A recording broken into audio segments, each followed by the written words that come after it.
What's going on, everybody? It's Riley, and I am back with a new video. This is going to be the first installment of a new series of videos that I've been wanting to do that I am calling Rare But Worth It? Question mark. And basically the idea behind the series of videos is I'm going to be talking about different comics, different manga, different series, different volumes that are hard to find, out of print, rare books that go for high prices on the secondhand market, eBay, Amazon, whatever you have. However, I'm going to be telling you whether I think that it's worth you spending either the money or the time or both to try and track down these books. So the first one that I'm going to be doing here is for the manga series Knights of the Zodiac, or as it was originally known in Japan and in most other countries, as it says on here, Saint Seiya. So I wanted to talk about this series. There's two reasons. Number one, because when I did my manga library tour video about a month ago, multiple people pointed out the series on my shelves, the Knights of Zodiac series, and people will say like, "Oh my gosh!" Like there was a lot of them that people pointed out, but one of them that multiple pointed out was that one. Oh my gosh, you have that whole series. That's so awesome. And for me, I bought it as it was coming out in the US. So it wasn't, when it was coming out, obviously it wasn't hard to find. It wasn't out of print. It wasn't rare. And I had no idea until more recently that it had gone so, not only had it gone out of print, but had become so hard to find and so expensive on the secondhand markets that it's really, at this point, impossible to get for a good price. So the second reason I wanted to make this video was because I also found out recently that Netflix, and at this point I checked right before doing this show, right before doing the recording, Netflix has the original anime on. I know they had the CG, the new CG version, started up a couple years ago, a year ago or something like that, and I haven't really heard the best things about that series, but they now have the original anime series on there. And I am super excited about that. I want to go back and watch that. I don't know if they have the English dub from, 15 plus years ago, or if they have a new dub, or if they only have the Japanese original version with subtitles. I don't know. But I'm hoping that it gains a new audience, especially here in the US, so that maybe, hopefully, we might see some reprints. And I'm hoping that it'll bring some attention to that series, and I'm hoping that some people that watch that series on Netflix are going to look for some stuff, and they might find me here telling you guys a little bit about the manga. So anyway, I want to talk now about, I'm going to give a little bit of background on the series, the creator, and I'm going to give a synopsis of the series, what it's all about, what it is, and then I'm going to, kind of give my review of sorts of the series before telling you whether I think it is or is not worth buying, tracking down, whatever. So let's look at the series itself. So the Saint Seiya, or as it is known in the US, Knights of the Zodiac, is created by Masami Kurumada. Now, Kurumada is a pretty prolific creator in Japan. He has a lot of material that came out before this series, and he also has done a lot of stuff since that. However, only 2 items of his have been published in the US outside of the main Knights of the Zodiac Saint Seiya series. The first one that we had was from Tokyo Pop, and that is Beat X, BT apostrophe or B apostrophe TX. I have not read the series yet, so I can't really say anything about what it's about, but you can tell there's similarities in the art style just immediately. And this is collected, as I said, from Tokyo Pop across 16 volumes, most of which are pretty easy to find, a few of which are rather hard to find themselves. So the only other thing that we have from Kurumada in the US is one of many spin-offs to Saint Seiya. There are so many spin-off series and so many spin-off series that have their own spin-offs and their own sequels that, not even counting the original 28 volume series that we do have in the US, there are over 100 volumes of Saint Seiya spin-offs, and only one of those series is in the US, and that is Saint Seiya Show. Saint Seiya Show has in the US 9 volumes published in English, and in Japan they have, I think, 13 volumes, and the series is still ongoing. There are I think 3 currently ongoing Saint Seiya series, including Saint Seiya Show. Saint Seiya Show is basically a female team of saints. I don't want to say anything to kind of spoil plot lines or anything like that of the original series. I'm going to talk about the plot and talk about a synopsis in a second, but it follows a bunch of female characters in the same universe, in the same world. It is published by Seven Seas in the US. And like I said, they're on volume 9. So that's all we got. And it's, kind of weird because the series is very popular in a lot of other countries and a lot of other places around the world. Saint Seiya, especially in Latin America, in Central and South American countries, is extremely popular. Most of my friends who are from Central or South America, who are into anime and who are into manga, one of their top series is always Knights of Zodiac. And it's funny because it didn't receive that same magnitude of popularity in the US. Now they tried because there was, and I mentioned this for a second earlier, there was a dubbed version of the original anime that was released, I want to say probably 2003, 2002, 2004, sometime around there. I didn't look it up. But it was not very good. It wasn't received very well. And it was a series that in the US, that's all we had. It's not like we had been exposed to much more than that. So when that's all you get is this really badly dubbed series, you're going to get, basically people are going to look at it and be like, this is crap, this is bad. And that's kind of what happened. And my history with the series, my brief history with it was, I saw that anime and I was like, I can kind of see there's some cool concepts here. I like the designs of the characters. I like the armors. I like the idea of what's going on here. And I watched a few episodes here and there. It was never something that I really followed as it came out. I watched it, if it was on. But when Viz Media under the Shonen Jump label decided they were going to go ahead and publish the manga, because of my exposure to the anime and, my curiosity, I was like, you know what, I'm going to go ahead and grab it and let's see what I think. And I grabbed the first volume, and this was released, I believe, end of 2003.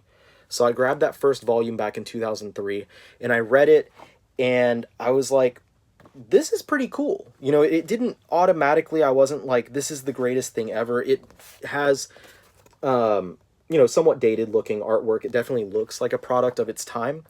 But I dug it. I really did, from the first volume, I was like, this is something that I'm interested in. I'm going to keep reading it.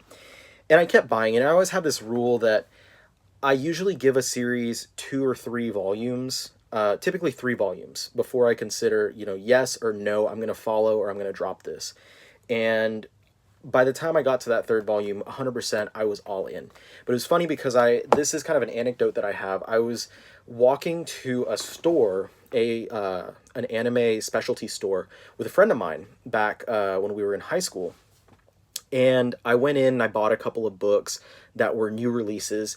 And one of the new releases was one of the early volumes of Knights of Zodiac. And so I picked it up and he was like, why are you buying that? Like, that's that really crappy cartoon. The one that has the bad cover of Flock of Seagulls for the ending theme song, right? And I was like, yeah, but like, the cartoon's just a really bad adaptation. Like, it's censored and it has crappy, dub and stuff like that, but trust me, the manga's a lot better. And it's like, whatever, I don't care. So that's what I'm saying. Like, you get that kind of reaction from most people. They're not going to sit there and be like, okay, yeah, I'm going to give the manga a try even though I think the anime is crap, which unfortunately a lot of people are going to do that. So I'm upset that it didn't really get the same response in the US as it did in so many other countries, because due to that, we're sitting here now with this 28 volume series, which I think that we're lucky that Viz went ahead and published the entire thing, because Viz is not, you know, under the Shonen Jump and Shonen Jump Advanced lines, they're not afraid to cancel stuff. Two big offenders that really crushed me were Gintama and Rebirth. Both of those got canceled. I think Gintama only made it to like 24 volumes, and then Rebirth got up to 17. It got canceled in the middle of an exciting arc, and that was it. So we were lucky, number one, to see the entire 28-volume series get published in English from start to finish. But because of that lack of popularity that it has in the US, you know, it doesn't have the same popularity that it did back or in other countries.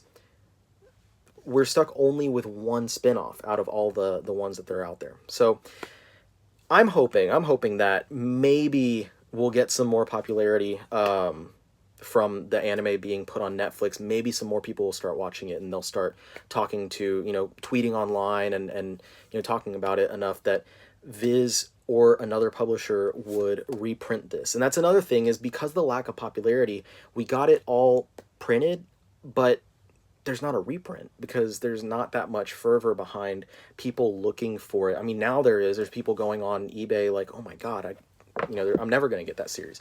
So anyway, what is the series about, though? What is Saint Seiya about? Now, the title, Saint Seiya, refers to this young gentleman on the cover here, wearing the nice silver armor. Seiya is a saint, which is what they call the knights of the Zodiac, who defend the goddess Athena. And when I say the goddess Athena, I don't mean she's the actual goddess Athena. They're in this world, which is meant to be more or less the modern world as of when this was being published. They are reincarnations of the gods. So the goddess Athena has her knights that are called saints. They wear armor, as you see here, and this is that armor, but in its non-worn mode. I know there's a name for it, but I can't remember what they call it. They wear these armors that are called cloths. So each knight is named after a constellation, or is themed after a constellation. So our main character, Seiya, is the Pegasus Knight. Now, there are 3 different types of cloths. There are the low-level bronze cloths, and then there are the mid-level silver cloths, and then the highest-level cloths are the gold cloths. There are 88 different knights, or different saints, and each one of them is for one of the 88 constellations. Now, the higher the cloths go, the more complex the armor is going to be on those cloths. I'm trying to find a good... So there's a good example of a gold cloth. They're more complex armors, and not only are they more complex, but the wearers usually are more powerful.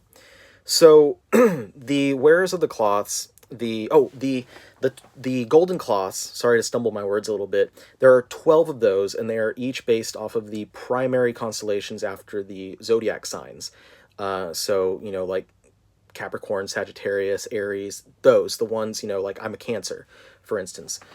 And then the silver and the bronze ones are all after the other constellations. They're named after those other ones. So you have, you know, stuff like Pegasus and the Phoenix, and there's a dragon, there's a unicorn, stuff like that. There's a swan, tons of other ones. So anyway, they fight using something that's called Cosmos. And Cosmos is a power that was basically unleashed after the Big Bang created the universe. The leftover energy after the Big Bang is Cosmos, and that is able to be harnessed by warriors and used to fight to defend the gods and goddesses that they represent, or whatever.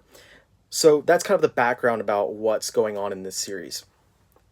When the series starts, we're introduced to Seiya. He becomes the Pegasus Knight, and he joins in this tournament where basically all of the different saints are going to be fighting against one another to gain ownership of the Sagittarius golden cloth. He joins, though, for another motive. His motive is that he's looking for his long-lost sister. He's promised that if he wins this tournament, that he can go ahead and get help to be reunited to find his sister. So he fights, he meets a lot of guys, he meets some friends, he meets some rivals, typical shonen stuff, you know, rivals that become friends, blah, blah, blah, blah, blah, blah, blah. it essentially starts with a big tournament arc. And I know that right away that's, tournament arc, really? But it's really cool because it starts with a tournament arc, which gives the series kind of that opportunity to do a grand exposition of a lot of its characters. It introduces you to all those concepts that I just went over about the knights and the cloths and the gods and the goddesses. And then it slowly introduces you to all the characters in this tournament, a bunch of the different bronze knights, silver knights, and then of course the golden knights.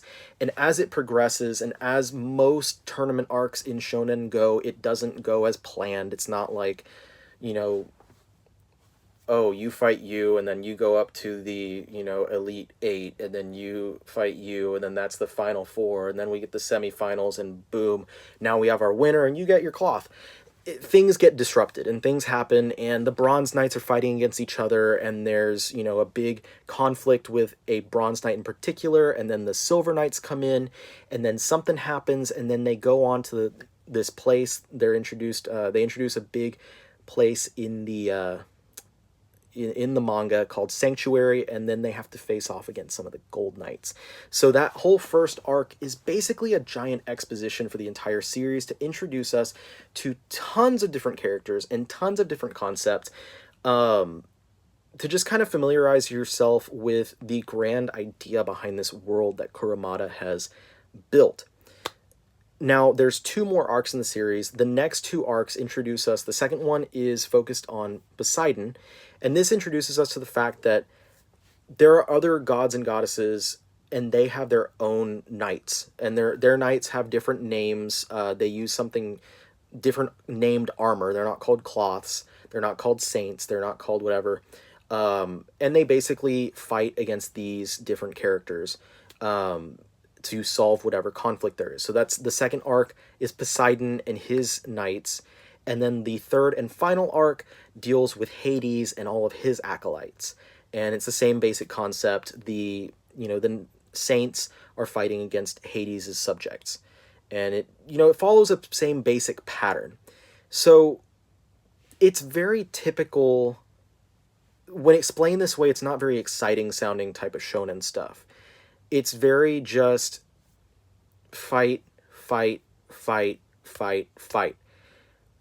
And it's, I'm not going to lie. It's if you can look at it, and it does come off as pretty formulaic. It's been literally 10 years since I read the conclusion of this series, since I read volume 28, because 28 came out like 10 years ago.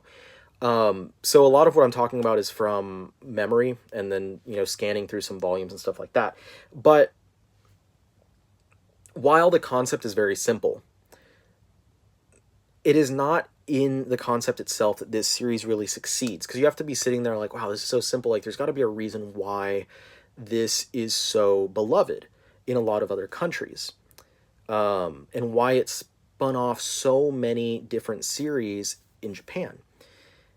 It's because of how interesting these fights can become, and how interesting these characters can become, in the way that they fight, in the way that they overcome the adversity. And what I mean to say is, it's not like, you have, and I'm going to talk about a series that I love, so I don't want people to think I'm insulting it, but it's not like in Dragon Ball Z, for instance. And I grew up loving Dragon Ball Z, and I still do. But it's extremely simple. It's basically just, bad guy shows up, bad guy strong. Good guy come, good guy strong. They fight, good guy not strong enough, good guy need get stronger. Good guy get stronger, he beat bad guy. New bad guy show up, new bad guy stronger. Good guy get even stronger, fight bad guy to beat that. And it's just, it's not like they learn skills, but overall, Goku doesn't learn anything exciting. He learns how to become stronger, and it's all about the power level. It's just Goku and Vegeta and the gang just growing stronger and stronger and stronger and stronger. It's extremely simplistic. I love Dragon Ball Z, but you have to see that there's really not much there. It's, at the end of the day, Frieza just kept transforming so he'd get stronger. It's not like he transforms so that he can develop a new technique, and now all of a sudden if he looks at you then he turns you to stone. Or like, it's not like Cell absorbed the androids and all of a sudden he can, you know, melt someone by touching them. No, it's all just Frieza transforms so he gets stronger, and then Goku has to become stronger to beat him. Cell absorbs the androids so that he can become perfect and become stronger. And therefore, you know, Goku and then Gohan need to get stronger. Boo turns people into chocolate and absorbs them and eats them and takes on their characteristics and can use their attacks, but at the end of the day, it's all about him becoming stronger. In Saint Seiya, it follows more like, to, you know, to look at another series that I really love, it's more like the kind of pattern of what we have in JoJo's Bizarre Adventure, specifically from part 3 forward when they get introduced to stands. Each stand, if you're not familiar with JoJo, each stand has its own ability. The stand is basically a power, this psychic ability that a character has. It's kind of a psychic spirit that is with them that allows them to use some sort of power. And that power could be anything. It can be something like, you know, introducing people to this mirror world. It could be releasing toxins into the world. It could be, you know, making things freeze, controlling, having special bullets that can be controlled, repairing things, stopping time. Like, every stand has its own specific ability. And throughout the series, your protagonists go from stand user to stand user to stand user. And it's very Monster of the Week, very typical pattern type stuff, and that's a lot of the complaint that JoJo will get. But the exciting part is seeing how the gang, how the protagonists figure out how to overcome the obstacle that's in their way. You know, what do they have to do to defeat this stand user that is using this specific stand? Because they're not getting stronger. It's not like Jotaro is Goku, where he just gets stronger with each and every battle. He still has the same stand. He still uses Star Platinum, and Star Platinum still uses basically the same techniques throughout the entire series. Same for Josuke. He has the same stand throughout the entire series, and it still uses that same ability.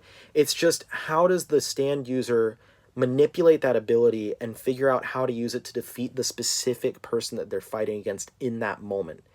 And that's basically why this series is so exciting, because it's not, the characters do get stronger as time goes on, but it's more about kind of learning how to overcome the adversity of what's in front of them, because a lot of their villains are using different techniques, different powers that they've never seen before. And as you go through the series, yeah, it's very typical, it's very Monster of the Week, like I described for JoJo, but you get these new characters, and you get introduced to these new characters with new abilities, and it's like, oh my gosh, how is Seiya, and how is, you know, every other character with him in his little group of friends, how are they going to overcome this character? And that's where the series is super interesting to me. Plus, it has pretty freaking cool designs of all the characters. Like, it has really awesome armors, really awesome character designs. It's really cool because when you have so many different, because not only is there 88 knights, but then you have all of Hades' knights, and you have all of Poseidon's knights, and each one has to have a very specific type of armor, type of look, type of power, so that they stand apart from the rest of the characters in the series. And it's always exciting to be introduced to every new character that there is. And I always loved, they would show on, you know, inside and on the backs, the armors, not on the knight, not on the character themselves, but how they look whenever they are assembled as, you know, representing the constellation. So that's what I really loved about the series. And when I say I loved it, I really do mean it. It's very simple, it's very shonen. I'm not going to shy away from that, but it has that certain something that really makes it a great series and really explains why it has been so popular in so many countries around the world, that it's been translated in so many different languages. And it makes me sad that it hasn't had that same following in the US. It's just upsetting. And I'm really hoping, I'm really praying that there's interest brought into it that somewhere, somehow, some publisher, I don't know if it would be Viz again, will reprint the series for the sake of all the new fans and all the people who want to be fans, who want to have this on their shelf, will reprint the series for those people, and that they will reprint more, or they will print for the first time in English more of the follow-ups, more of the spin-offs, more of these exciting series that expand on the world of Saint Seiya. But is it worth it? That's the question that we're here to answer today. Is the series worth it? Is it worth your money, and is it worth your time to track it down? I mentioned earlier I had no idea how hard this series was to find, and when I say hard to find, I mean that Volume 1, I looked up Volume 1, and that series alone, I think that volume alone goes for at least $50.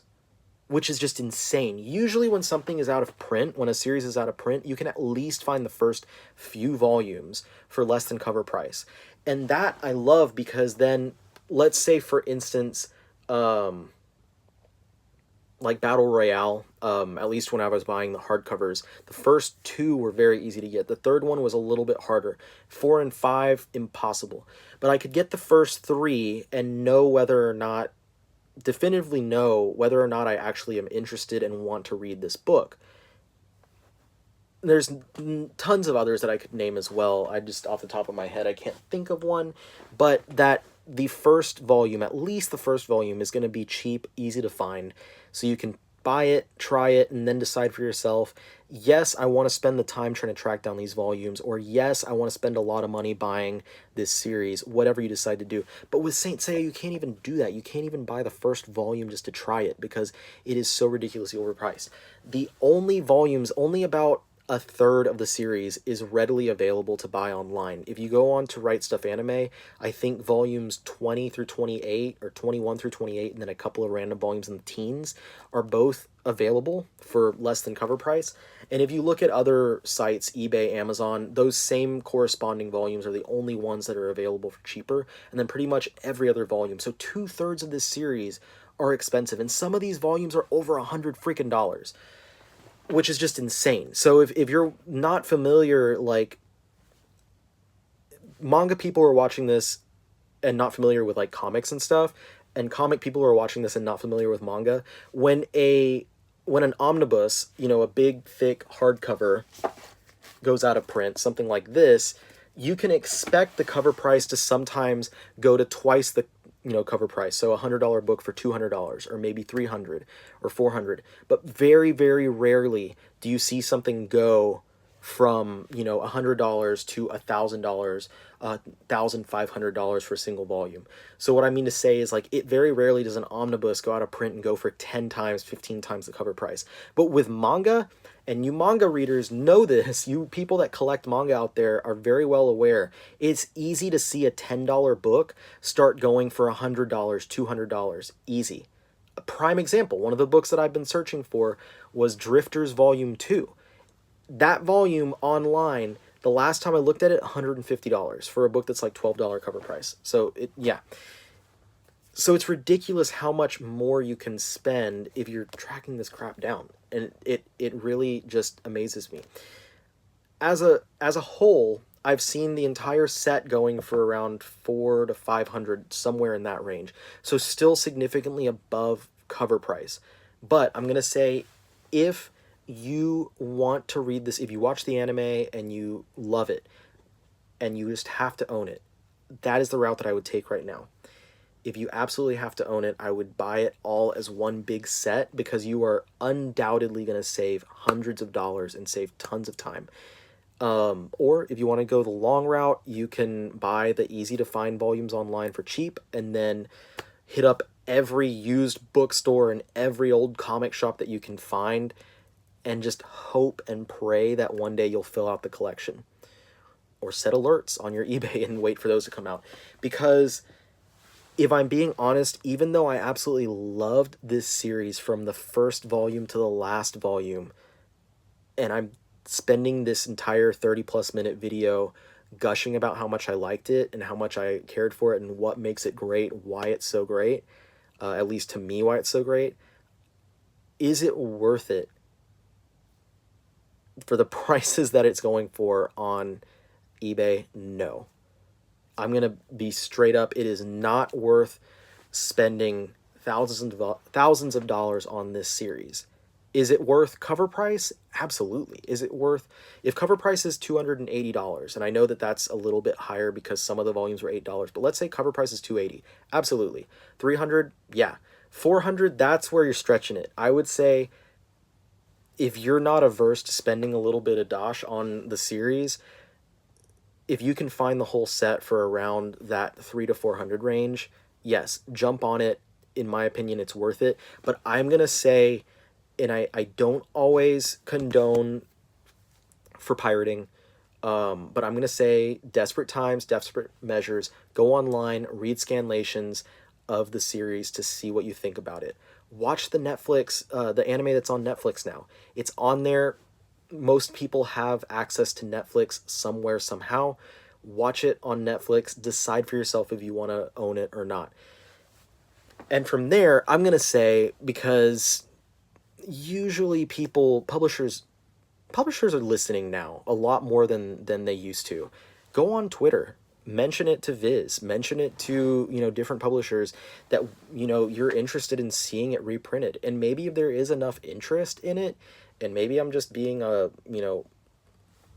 stupidly hopeful about it, maybe they'll go ahead and give us a reprint of the series. The worst we can do is ask and talk about it a million times and be told no. That's the worst that can happen. But yeah, I'm hoping that the anime being put on Netflix is going to get a lot more viewers. I'm hoping that it's going to lead towards a reprint for the people who are not fortunate enough to own the series themselves. And I hope that it leads towards a lot of the spin-off series and sequel series being printed for the first time in English. Anyway, hopefully this series was fun, entertaining, and informative for you guys who watched it. Thank you so much for sticking around for 30 plus minutes, unless you watched me on 2x speed, in which that's cool. But thank you for sticking around to the end. Thank you so much for watching. If you like this format, if you like the idea that I had here with the rare but worth it, please go ahead and tell me, because I want to continue doing this as long as people are going to continue enjoying them. If you have any books that you know that I own by looking at my 2 library tours, go ahead and let me know any books that are rare, anything that you think that I should do a video about this for. I'd be happy to do it. I'd be happy to make one talking about a rare omnibus or a rare trade paperback of a Western comic or another rare manga series that's been out of print for a while. I'd be happy to do it. Just let me know down in the comments, but please watch those other videos first, because I don't want you to be like, oh, you should talk about Colossal Conan, which I don't own, or you should, talk about Iron Walk Jan or something, some rare manga that I don't own, but, I don't have that, so I can't really talk about it. So again, thank you so much for listening to me rant and rave about Knights of the Zodiac. Hopefully this inspires some of you to go out and check out the anime. If you're watching this not because you've already watched that, and if you have watched that, if you saw that on Netflix and you found my video, awesome. Whatever the case may be, please find a way to enjoy this series. If you especially are a lover of shonen anime and shonen manga, and especially of stuff from around this time period, because it is very of its time, check it out, please. I hope that you love it. Let me know what you think. If you are also a fan, sound off below to let me know that I'm not the only person out there. I know I'm not, but sound off below. If you have read the spin-off titles, let me know which ones are great. Let me know what you want to see in English. And I will see you guys next time. Again, thank you so much for watching. Y'all stay safe, stay healthy, and we'll see you on the next one.